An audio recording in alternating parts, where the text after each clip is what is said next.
Big Boss Malayalam season 6 episode number 76. അപ്പോൾ 76 ദിവസമായി നമ്മൾ ഇന്നത്തെ ലൈവ് അപ്ഡേറ്റിലേക്ക് പോവാം. ഞാനിപ്പോൾ അത് ലൈവ് കണ്ടുകൊണ്ടിരിക്കുന്നു. നമ്മുടെ അഭിഷേക്, ജാസ്മിൻ, സിജോ തമ്മിലുള്ളൊരു വഴക്ക് കണ്ടുകൊണ്ടിരിക്കുന്നു. അപ്പൊ എനിക്ക് വീഡിയോ ഇടണം തോന്നി. അതിന് മുന്നേ തന്നെ വേഗം അത് കഴിഞ്ഞിട്ടില്ല, അത് നടന്നുകൊണ്ടിരിക്കുകയാണ്. ഈ വീഡിയോ എടുത്തുകൊണ്ടിരിക്കുമ്പോൾ അത് കാണാൻ നിൽക്കുകയാണ്. അപ്പൊ അത് നോക്കട്ടെ. അതിന് മുന്നേ നമുക്ക് കുറച്ച് ലൈവ് അപ്ഡേറ്റിലേക്ക് പോകട്ടോ. അപ്പൊ ഇന്നലെ രാത്രി നമ്മൾ കണ്ടു, എന്താ പറയാ, ജാസ്മിന്റെ നമ്മൾ ഇന്നലെ വീഡിയോയിൽ തന്നെ പറഞ്ഞു, ജാസ്മിന്റെ കുറച്ച് മിമിക്രി ഐറ്റംസ് ഒക്കെ കാണുന്നുണ്ടായിരുന്നു. നല്ല അടിപൊളിയായിട്ട് എല്ലാവരും നല്ല അനുകരിക്കുന്നുണ്ടായിരുന്നു. നല്ല സംഭവം തന്നെ കേട്ടോ. അപ്പൊ തന്നെ ഞാൻ കുറെ കമന്റ്സ് കണ്ടു. എന്താ വെച്ചാൽ കുറെ ഏതൊക്കെയോ റീൽസിലും ഏതൊക്കെ വീഡിയോസിലും. കാരണം ജാസ്മിൻ ഇതേപോലെ നല്ല തഗ് അടിച്ചിട്ടും കോമഡി അടിച്ചിട്ടും മിമിക്രി ഒക്കെ കാണിച്ചിട്ടുണ്ടായിരുന്നെങ്കിൽ, ഫണ്ണി എലമെന്റ് ഒക്കെ തന്നിട്ടുണ്ടായിരുന്നെങ്കിൽ ജാസ്മിൻ സുഖമായിട്ട് ടോപ്പ് 5 എപ്പോഴേ എത്തേണ്ട ആളായിരുന്നു. ഈ സീസണിൽ തന്നെ ഒരു ഭയങ്കര സംഭവമായിട്ട് ജാസ്മിനെ കണക്കൂട്ടിയിരുന്നു നല്ല രീതിയിൽ. ആ ഫസ്റ്റ് തന്നെ കോംബോ പിടിച്ചുകൊണ്ടാണ് ജാസ്മിൻ ഇത്രയും ഹേറ്റേഴ്സ് വരാൻ കാരണം. ഇത് ആ കോംബോ പിടിച്ചിട്ട് മാത്രമേ ഇങ്ങനെ ഇതുവരെ പോകാൻ പറ്റുള്ളൂ എന്നൊരു വിചാരം കൊണ്ട്, അവർ ചിന്ത കാരണമാവാം ആ കോംബോ പിടിച്ചത്. മീൻസ് നമ്മൾ തോന്നിയത് ഡ്രാമ എന്നുള്ള രീതിയിലാണ് നമുക്ക് തോന്നിയത്. അപ്പോൾ പിന്നെ അറിയില്ല, കുറെ കരച്ചിലും ഇമോഷണൽ കാര്യങ്ങളൊക്കെ ഉണ്ടായിട്ടുണ്ടായിരുന്നു ജാസ്മിന്റെ ഇടയിൽ. പക്ഷെ നമുക്കറിയില്ല ആ സംഭവങ്ങള്. അപ്പോ ഈ ഒരു രീതിയിൽ നല്ല കോമഡി ആയിട്ടും നല്ല ഫണ്ണായിട്ട് പോയിട്ടുണ്ടെങ്കിൽ, എന്റർടൈൻമെന്റ് എന്ന രീതിയിൽ പോയിട്ടുണ്ടെങ്കിൽ ജാസ്മിനെ നമുക്ക് എല്ലാവർക്കും ഇഷ്ടപ്പെട്ടിരുന്നു. പക്ഷെ ഞാൻ പറഞ്ഞു, ഇപ്പൊ എനിക്ക് ആ കോമഡി കാണുമ്പോഴും ആ മറ്റേ ഫൺ സാധനങ്ങൾ കാണുമ്പോഴും എനിക്ക് ഒരു രസം തോന്നാറുണ്ട്. കാരണം ഞാൻ പോയ സമയത്തും ജാസ്മിൻ കുറെ തഗ്ഗടിക്കുന്നൊക്കെ ഞാൻ കേട്ടിട്ടുണ്ടായിരുന്നു. നല്ല രസം ഉണ്ടായിരുന്നു കേൾക്കാൻ വേണ്ടിട്ടോ. കുറെ എക്സ്പ്രഷൻസ് അതൊക്കെ സംഭവം നല്ല രസമാണ്. അപ്പൊ ഇന്നത്തെ രാത്രി മിമിക്രി ഒക്കെ നല്ല അടിപൊളി സാധനമായിരുന്നു കേട്ടോ. എനിക്ക് ഇഷ്ടപ്പെട്ടു, പേഴ്സണലി എനിക്ക് നല്ല ഇഷ്ടപ്പെട്ടു. ബാക്കി ഗെയിമിന്റെ അല്ല ഞാൻ പറഞ്ഞ കാണിക്കലും ആ ഒരു എക്സ്പ്രഷനൊക്കെ നല്ല ഒരു ഫണ്ണി ആയിട്ട് തോന്നി. ജാസ്മിന്റെ കാര്യം പറഞ്ഞപ്പോൾ എനിക്ക് വേറെ കാര്യം, നമ്മളെ ജാസ്മിന്റെ എക്സ് ആയിട്ടുള്ള അഫ്സലിന്റെ കുറച്ച് കമന്റ്സും പോസ്റ്റൊക്കെ നമ്മൾ കണ്ടു. മറ്റേ പാവക്കുട്ടി ബേസ് ചെയ്തിട്ടാണ് സംഭവങ്ങളൊക്കെ നടക്കുന്നത്. അത് മറ്റേ അവരുടെ ചാറ്റ്, ബിഗ് ബോസിലെ ടീമായിട്ടുള്ള ചാറ്റിങ്ങും കാര്യങ്ങളൊക്കെ അതിൽ കൊടുക്കുന്നുണ്ട്. പാവ ആദ്യം കൊടുത്തതായിരുന്നു, ഫോട്ടോസ് ആദ്യം കൊടുത്തായിരുന്നു. അത് ഇപ്പോഴാണ് കൊടുത്തത്. അപ്പോഴേ അതിനെ കുറിച്ച് സംസാരം ഉണ്ടായിരുന്നു. പക്ഷെ അഫ്സൽ ആ സമയത്ത് തന്നെ കൊടുത്തിട്ടുണ്ടായിരുന്നു. ആ സമയത്ത് തുടക്കം ഉണ്ടോ. അപ്പോൾ ജാഫർക്ക്, അതായത് ജാസ്മിന്റെ ഉപ്പ, ഇപ്പൊ ഈ സമയത്ത് കൊടുത്തിട്ട് നിനക്ക് ഇത് നിന്റെ ഫേവറേറ്റ് സാധനമാണ്, നിനക്ക് ഇത് ഒരാൾ കൊടുത്തയച്ചതാണ്, പിന്നെ എന്നെ കയറ്റി വിട്ടത് അഫ്സലൊക്കെയാണെന്ന രീതിയിൽ ജാസ്മിനോട് പറഞ്ഞു. അപ്പൊ ജാസ്മിന് ഒരു പ്രചോദനം, ഒരു മോട്ടിവേഷൻ കൊടുത്താണ്. അതായത് ഇറങ്ങിക്കഴിഞ്ഞാൽ ഇവരൊക്കെ ഉണ്ട് എന്നുള്ള രീതിയിൽ. അത് മേ ബി കളിക്കാൻ വേണ്ടി പറഞ്ഞു. പിന്നെ അതിനാണ് ഡിനേ ചെയ്തിട്ടാണ് അഫ്സൽ രംഗത്ത് വന്നത്. അതായത് ഞാൻ അങ്ങനെയൊന്നും സംഭവമില്ല, എനിക്ക് ഇനി ബന്ധം വേണ്ട എന്ന രീതിയിലാണ് അഫ്സൽ പിന്നെയും വരുന്നത്. എനിക്ക് പൈസ ഒന്നല്ല വലുത്, എനിക്ക് ഫസ്റ്റ് കിട്ടിയത് അതിന് ആ പൈസന്റെ പകുതി കിട്ടണം വെച്ചിട്ടൊന്നുമല്ല ഞാൻ ഈ സംസാരിക്കുന്നത്. പക്ഷെ ആ ഒരു സംഭവങ്ങളൊക്കെ ഫേക്കാണ്. ഈ പാവക്കുട്ടി ആദ്യത്തെ ആ ഒരു ടെഡി ബിയർ പറഞ്ഞ സാധനം അത് ആദ്യമൊക്കെ ഞങ്ങൾ കൊടുത്തതായിരുന്നു, ബ്ലാക്ക് ചെയ്ത് കൊടുത്തായിരുന്നു. അപ്പോൾ അവരുടെ ചാറ്റിങ്ങും കാര്യങ്ങളൊക്കെ കൊടുത്തിട്ടുണ്ടായിരുന്നു. അപ്പോൾ എന്തായാലും ജാഫർക്ക് എന്തായാലും ഇവളെ ജാസ്മിനെ മോട്ടിവേറ്റ് ചെയ്യാൻ വേണ്ടിയിട്ട് ഇപ്പോൾ കൊടുത്തിട്ടുണ്ടാവും. അതായത് ഇപ്പോൾ കയറി വന്നപ്പോൾ ആൾക്കാർ ഇപ്പോഴും ഉണ്ട്, നല്ല സപ്പോർട്ട് ഉള്ള രീതിയിൽ ജാസ്മിനോട് പറഞ്ഞു. അപ്പോൾ അത് ജാസ്മിന്റെ ഭയങ്കര ഒരു ഇത് തോന്നി. അതിന്റെ കോൺവെർസേഷൻ ഒക്കെ ഉണ്ടായിരുന്നു. ഇറങ്ങിക്കഴിഞ്ഞാൽ 1 മാസം കൊണ്ട് കല്യാണം ഉണ്ടാവും, പിന്നെ 1 കൊല്ലം കൊണ്ട് കുട്ടികളുണ്ടാവും, അങ്ങനത്തെ സംസാരമൊക്കെ ഉണ്ടായിരുന്നല്ലോ ജാസ്മിനും ആ ടീമും എല്ലാവരും കൂടി. അപ്പോൾ അഫ്സൽ അതൊക്കെ ഡിനേ ചെയ്തു. അങ്ങനത്തെ സംഭവം ഇല്ല എന്ന രീതിയിലാണ് ഇത് വന്നത്. പക്ഷെ ഇനി നമുക്ക് അറിയണമെങ്കിൽ പുറത്ത് വന്നിട്ട് നമുക്കിനി അറിയാൻ പറ്റുള്ളൂ. അപ്പോൾ ആ ഒരു സംഭവം. പിന്നെ അതേപോലെ ഈ സംഭവം പറഞ്ഞപ്പോൾ എനിക്ക് വേറെ കാര്യം, ഇപ്പോൾ അകത്തല്ലല്ലോ ബിഗ് ബോസ് കാര്യമായിട്ട് നടക്കുന്നത്, പുറത്താണല്ലോ നമ്മളെ മാരാറ് ടീം, സിബിൻ, പിന്നെ ഇപ്പൊ വന്നപ്പോ ആൽബി, അപ്സറിന്റെ ഹസ്ബൻഡ്. അപ്പൊ ഇവരെല്ലാരും കൂടിയൊക്കെയാണ് ഇപ്പൊ ബിഗ് ബോസ് നടക്കുന്നത്. നല്ല ഫണ്ടുണ്ട്. നമുക്കൊന്നും പറയാൻ എന്താ വെച്ചാല്, മാരാറ് പറഞ്ഞ കാര്യങ്ങളാണ് നമ്മൾ പറഞ്ഞല്ലോ. ഒരു പ്രൂഫ് ഇല്ലാതെ നമ്മൾ പറഞ്ഞിട്ട് ഒരു കാര്യമില്ല. അത് എല്ലാവരും ഉദ്ദേശിച്ചിട്ടാണ് രീതിയിലാവും അവർക്ക് ഫീൽ ചെയ്യുക. അപ്പോൾ ആ ഒരു സമയത്ത് പ്രതികരിച്ചു. ബാക്കി അതിന് റെസ്പോൺസ് കിട്ടി. നമ്മൾ എന്തൊക്കെയോ തെറിവിളികളൊക്കെ കേട്ടു, മറ്റേ ഫോൺ കോളിലെ സംഭവം, മാരാറിന്റെ ഒക്കെ എന്തൊക്കെയോ നമുക്കൊന്നും ഡീറ്റെയിൽ ആയിട്ട് അറിയില്ല. നമ്മൾ ജസ്റ്റ് കേട്ടു, അറിഞ്ഞിട്ടുള്ളൂ. ബാക്കി കൂടുതൽ ചെയ്യാനൊന്നും പോയിട്ടില്ല. കാരണം ഇപ്പോൾ എനിക്ക് അകത്തുള്ള ബിഗ് ബോസ് കാര്യം വേണ്ടി നടന്നാൽ മതി എന്നാണ് എന്റെ ആഗ്രഹം. പുറത്ത് എന്തോ വെച്ചാൽ ആയിക്കോട്ടെ, അത് ആർക്കും ഏൽക്കാനും പോണില്ല. പുറത്ത് ഇങ്ങനെ ഒരു ബിഗ് ബോസിന്റെ പേരിങ്ങനെ ചുറ്റുപാടിട്ടിങ്ങനെ ഒരു പേരുണ്ടെങ്കിൽ ബിഗ് ബോസിന് അത് ഒരു ഹൈപ്പ് ഉണ്ടാവുള്ളൂ. അത് ഇനി ഫൈനൽ കഴിയണവരുണ്ടായി കഴിഞ്ഞാൽ അത് അടിപൊളി. അത് കഴിഞ്ഞാൽ അവർ വീടും, പിന്നെ അത്ര തന്നെ ഉള്ളൂ. പിന്നെ ഈ സമയത്ത് പ്രത്യേകിച്ച് പറയാൻ കാരണം തന്നെ എല്ലാവർക്കും അറിയില്ല, പുറത്ത് വന്ന് ഈ സീസൺ നടക്കണോണ്ടാണ്, ഈ സീസൺ ഫ്ലോപ്പ് ആണെന്ന് കാണിക്കാൻ വേണ്ടിയൊക്കെ ചിലപ്പോൾ പറയണ്ടാവും, അറിയില്ല. അത് അവരിഷ്ടമാണ്. ഇപ്പോഴാണ് പറഞ്ഞത്. അത് അതിന്റെ കാര്യങ്ങൾ പ്രൂഫ് ഉണ്ടെങ്കിൽ പുറത്ത് വിടുക, അത്രേ ഉള്ളൂ. പ്രൂഫ് ഇല്ലാതെ പേരൊന്നും പറയാതെ ഒരു ക്ലൂ ഇട്ടിട്ട് അങ്ങോട്ട് ഇട്ടു എന്ന രീതിയിൽ ചെറിയ ചെറിയ സാധനങ്ങൾ ഇട്ട് കൊടുത്തിട്ട് കാര്യമില്ലല്ലോ.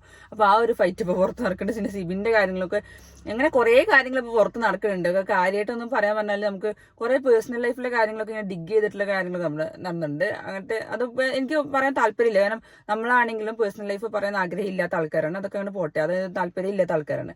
അപ്പൊ ഈ സംഭവങ്ങളാണ് ഇപ്പോൾ പുറത്ത് നടന്നുകൊണ്ടിരിക്കുന്നത്, പുറത്തെ ബിഗ് ബോസ്. അത് കഴിഞ്ഞിട്ട് പിന്നെ ഇന്ന് രാവിലെ മോർണിംഗ് ടാസ്ക് ഉണ്ടായിരുന്നു. ഇന്ന് മോർണിംഗ് ടാസ്കിൽ ഏറ്റവും ചീറിയത് നമ്മുടെ അൻസിത്തയാണ്.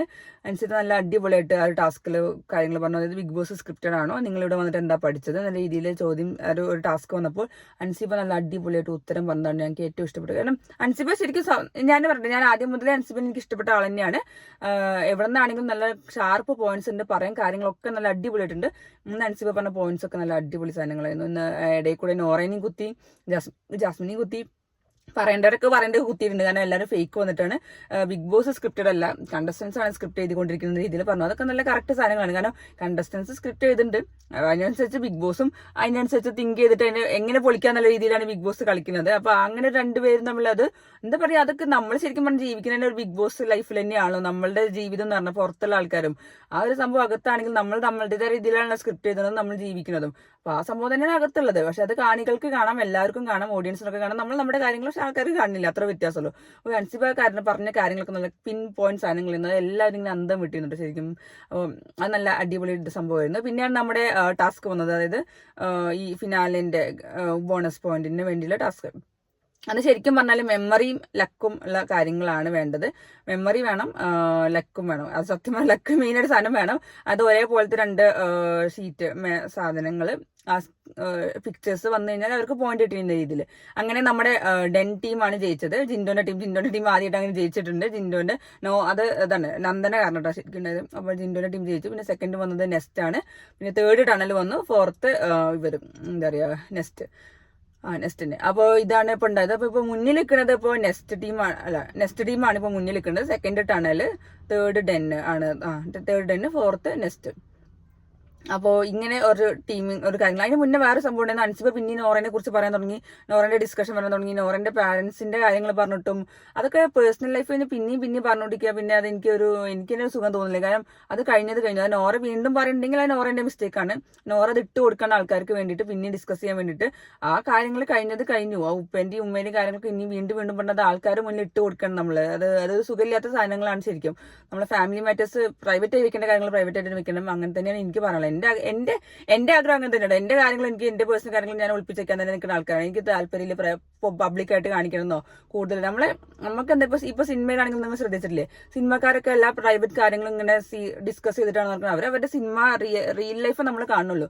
റിയൽ ലൈഫ് നമുക്ക് ഒന്നും ഐഡിയ ഇല്ല. അപ്പൊ റിയൽ ലൈഫ് കണ്ടാൽ മതി. റിയൽ ലൈഫ് നമുക്ക് കാണിക്കാൻ താല്പര്യമില്ലെങ്കിൽ പിന്നെ പറഞ്ഞിട്ട് കാര്യമില്ലല്ലോ. കാണിക്കാൻ താല്പര്യമുള്ളവരുണ്ടാവും, അത് അവരുടെ ഇഷ്ടമാണ്. പക്ഷെ നമ്മൾ എന്റെ പേഴ്സണൽ കാര്യം വെച്ചിട്ടാണെങ്കിൽ എനിക്ക് പ്രൈവറ്റ് ലൈഫ് പ്രൈവറ്റ് ആയിട്ട് വെക്കണം എന്നാണ് എന്റെ ആഗ്രഹം. അപ്പൊ അതേപോലെ തന്നെ ഇപ്പൊ അൻസിബ നോറന്റെ കാര്യം പിന്നെ പറഞ്ഞു പിന്നെ നോറ പിന്നെയും പറഞ്ഞിട്ടാവും ചിലപ്പോൾ അൻസിബ അങ്ങനെ പറയണ്ടാവുക. പിന്നെ അത് എടുത്തിടുന്നത് സംഭവം ഒരു സുഖമില്ലാത്ത സംഭവം തന്നെയാണ്. അത് പിന്നെ വിട്ട് കഴിഞ്ഞാൽ അത് കഴിഞ്ഞു. കാരണം ആ ഒരു പ്രശ്നം ആ ഒരു ബേസ് ചെയ്തിട്ട് പിന്നെ നോറനെ അറ്റാക്ക് ചെയ്യാൻ എല്ലാവർക്കും സുഖമാണ്. ആ നോറന്റെ കാര്യങ്ങളൊക്കെ നോറ ഫേക്ക് ആണെന്ന രീതിയിലും ഉപ്പേനും ഉമ്മേനെയൊക്കെ പറഞ്ഞ് എതിർത്തു എന്ന രീതിയിലൊക്കെ വരുമ്പോൾ അത് നല്ലൊരു ഗെയിമായിട്ട് എല്ലാവർക്കും യൂസ് ചെയ്യാൻ പറ്റും. അപ്പൊ അങ്ങനെ കുറച്ച് സംഭവമുണ്ട്. പിന്നെ നമ്മൾ ഏറ്റവും കൂടുതൽ വെയിറ്റ് ചെയ്യുന്ന സംഭവമാണ് നമ്മുടെ അഭിഷേകും ജാസ്മിനും തമ്മിലുള്ള ഫൈറ്റ് നമ്മൾ പ്രൊമോയില് കണ്ടു. അതാണ് മെയിൻ ഹൈലൈറ്റ് ഉണ്ടായിരുന്നത് ഇന്നലത്തെ പ്രൊമോയില്. അപ്പൊ നമ്മൾ കണ്ടു ജാസ്മിനും അഭിഷേകും നല്ല അടിപൊളിയായിട്ട് സംസാരിക്കുന്നുണ്ട്. ജാസ്മിനായിട്ട് ഗബ്രീന്റെ കാര്യങ്ങളൊക്കെ എടുത്തിട്ടുണ്ട്. ജാസ്മിന്റെ കുറെ എക്സ്പ്രഷൻ ഒക്കെ ഉണ്ട്. നമ്മൾ പറഞ്ഞ പോലെ പ്രോമിസ് ഇപ്പൊ നടക്കുന്ന ആ സംഭവമാണ്. ജാസ്മിനും അഭിഷേകും തമ്മിലൊരു ഫൈറ്റാണ് നടക്കുന്നത്. അവരും മാത്രമല്ല അവരെല്ലാവരും കൂടി ഉണ്ട്. അപ്പൊ അത് കഴിഞ്ഞിട്ട് അപ്പൊ ആ ടാസ്ക് കഴിഞ്ഞിട്ട് പിന്നെ നേരെ വന്നത് ജയിൽ നോമിനേഷനാണ്. ജയിൽ നോമിനേഷനിൽ കൂടുതൽ വന്നത് നോറയ്ക്കാണ്. നോറന്റെ സെയിം റീസൺ തന്നെ പറഞ്ഞു, ഫാമിലി റിലേറ്റഡ് ആയിട്ടുള്ള റീസൺ പറഞ്ഞു. പിന്നെ ശ്രീതു ഉണ്ടായിരുന്നു, അഭിഷേകും രണ്ടുപേർക്കും ഒരേ വോട്ട് വന്നോണ്ട് ഇവർ രണ്ടുപേരും തമ്മിൽ സംസാരിച്ചിട്ട് ആൾക്കാരുടെ വോട്ടിനനുസരിച്ചിട്ട് അവരാരെ മെയിൻ കൂടുതൽ വോട്ട് കിട്ടിയവര് അഭിഷേകോ ശ്രീതോ നോറന്റെ കൂടെ ജയിലിലേക്ക് പോകാം. അപ്പോഴാണ് ഈ സംസാരങ്ങൾ ഉണ്ടാവുന്നത് അഭിഷേകും ജാസ്മിനും തമ്മിലുള്ളത്. അപ്പൊ അത് ഞാൻ കണ്ടുകൊണ്ടിരിക്കുന്നത്, ഫുള്ള് കാണാൻ പറ്റിയില്ല. അപ്പോഴാണ് ഈ വീഡിയോ എടുത്തത്. അല്ലെങ്കിൽ ലേറ്റ് ആവും അപ്ലോഡ് ആക്കാൻ വേണ്ടിയിട്ട്. അപ്പൊ അവിടെ നല്ല കാര്യമായിട്ടുള്ള ചർച്ചകൾ നടക്കുന്നുണ്ട്. അപ്പൊ പക്ഷെ അഭിഷേകിന് എന്താ പ്രശ്നം വെച്ചാൽ അഭിഷേകിന് കുറച്ച് സംസാരിക്കാനുള്ള കുറച്ച് പ്രശ്നമുണ്ട്. അതായത് എന്താ കറക്റ്റ് പറഞ്ഞ് ഫലിപ്പിക്കാൻ പറ്റുന്നില്ല അഭിഷേകിന്. എന്തൊക്കെയോ കുറെ ചോദിച്ചുകൊണ്ടിരിക്കാന്ന് മാത്രമേ ഉള്ളൂ. അത് ജാസ്മിനാണെങ്കിലും എന്തൊക്കെയോ പറഞ്ഞുകൊണ്ടിരിക്കും. പക്ഷെ കറക്റ്റ് പോയിന്റ്സ് ഒന്നും പറയാൻ രണ്ടുപേർക്കും പറ്റുന്നില്ല. അപ്പൊ അത് ചോദ്യങ്ങളൊക്കെ നല്ല അടിപൊളി ചോദ്യങ്ങളായിരുന്നു. ഇപ്പോ ജാസ്മിൻ ചോദിച്ചത് ഇവർക്ക് ഇതേക്കുറിച്ച് ചോദിക്കാനുള്ളത്. അപ്പൊ അഭിഷേകിനൊക്കെ ചോദിച്ചതൊക്കെ നല്ല കറക്റ്റ് കാര്യങ്ങളായിരുന്നു. അപ്പോൾ ഇതൊന്നും അഭിഷേകിന് കറക്റ്റ് പറയാനും പറ്റുന്നില്ല. പിന്നെ നമ്മൾ കണ്ടു അഭിഷേക് ആണെങ്കിൽ അപ്പുറത്തും പറയുന്നുണ്ട് ഇപ്പുറത്തും പറയുന്നുണ്ട്. ഇപ്പൊ അൻസിബിന്റെ ടീമാണ്, അൻസിബിയും ഋഷിന്റെ ടീമിലാണ് ഇപ്പൊ അഭിഷേക് നിൽക്കുന്നത്. ഇപ്പൊ അവർ എല്ലാം സപ്പോർട്ട് ചെയ്യുന്നുണ്ട് അഭിഷേകിന് വേണ്ടിയിട്ട്. കാരണം അവരൊരു ടീമിലാണല്ലോ എന്തായാലും മറ്റേ അവരുടെ ടീമിലാണല്ലോ എന്തായാലും അൻസിബിയും അവരുടെ ടീമിലല്ല, അവരെ കൂടെയാണ് കൂടുതലും അഭിഷേക് ഉള്ളത്, അൻസിബിന്റെ ഋഷിന്റെ കൂടെ. അപ്പൊ അവർ സപ്പോർട്ട് ചെയ്യാൻ എന്തെങ്കിലും കാര്യങ്ങളൊക്കെ ഉണ്ട് എപ്പോഴും അവരുടെ കൂടെ. ഇപ്പുറത്ത് നിന്നിട്ടാണെങ്കിൽ അപ്പുറത്തും പറയുന്നുണ്ട്, നന്ദനോടും പറയുന്നുണ്ട്, സായിനോടും വേറെ കാര്യം പറയുന്നുണ്ട്, സിജോനോട് വേറെ കാര്യം പറയുന്നുണ്ട്. അങ്ങനെ എല്ലാവരോടും വേറെ വേറെ രീതികൾക്ക് സംസാരിക്കുന്നത് നമ്മൾ കണ്ടിട്ടുണ്ട് അഭിഷേകിന്റെ കാര്യങ്ങൾ. അപ്പോൾ അത് ഒരു സൈഡിലേക്ക് പോയി. പിന്നെ നമ്മൾ വേറെ പ്രൊമോ കണ്ടു. ആ പ്രൊമോ ആണ് ഏറ്റവും രസം. ഏറ്റവും കൂടുതൽ പോയിന്റ് ഇട്ട ടീം അവരുടെ കൂട്ടത്തിലുള്ള ഒരാൾക്ക് വേണ്ടിയിട്ട് ഏറ്റവും കൂടുതൽ ബോണസ് പോയിന്റ് അവരിലുള്ള ഒരാൾക്ക് കൂടുതൽ പോയിന്റ് കിട്ടിയിട്ട് എന്താ ചെയ്യുന്നത്, അത് ടിക്കറ്റ് ഫിനാലെ ആവില്ല, കൂടുതൽ ബോണസ് പോയിന്റ് കിട്ടാനുള്ള സംഭവം. അപ്പൊ ആ 4 പേര്, അതായത് നെക്സ്റ്റിലുള്ള ഋഷി, അഭിഷേക്, അർജുൻ, ജാസ്മിൻ ഇവരും കൂടി ചർച്ച ചെയ്തിട്ട് ഇവർ വാഗ്വാദങ്ങൾ നടത്തിയിട്ട് ഏറ്റവും കൂടുതൽ ആഗ്രഹങ്ങൾ, അത് വോട്ട് ചെയ്തിട്ട് ഏറ്റവും കൂടുതൽ 1ാം സ്ഥാനത്ത് നിൽക്കുന്ന ആൾക്കാവും ബോണസ് പോയിന്റ് കൂടുതൽ കിട്ടുക എന്നാണ് ടാസ്ക്. അപ്പൊ അവിടെ തമ്മിൽ അവരുടെ ഇടയിൽ തന്നെ തമ്മിൽ അടിയുണ്ട്. അത് നമുക്ക് ഇനി എപ്പിസോഡ് വന്നിട്ട് കണ്ടത്. അത് എപ്പോഴാണ് എനിക്കറിയില്ല, ഇതുവരെ നടന്ന സംഭവങ്ങൾ ചെയ്ത് ഉണ്ടായിട്ടില്ല. ഇനി കുറച്ച് കഴിഞ്ഞിട്ടാവും എന്തായാലും. അപ്പൊ എപ്പിസോഡിൽ എന്തെങ്കിലും പറയാൻ വേണ്ടേ, ഇതിപ്പോ ഫുള്ള് ലൈവ് അപ്ഡേറ്റിൽ ഫുള്ള് പറഞ്ഞു നമുക്ക് രാത്രി എപ്പിസോഡിൽ പറയാനൊന്നും ഉണ്ടാവില്ലല്ലോ. അപ്പൊ നമുക്ക് നോക്കാം ഇനി രാത്രിത്തെ എപ്പിസോഡിൽ ഇനി എന്താ ഉണ്ടാവുക.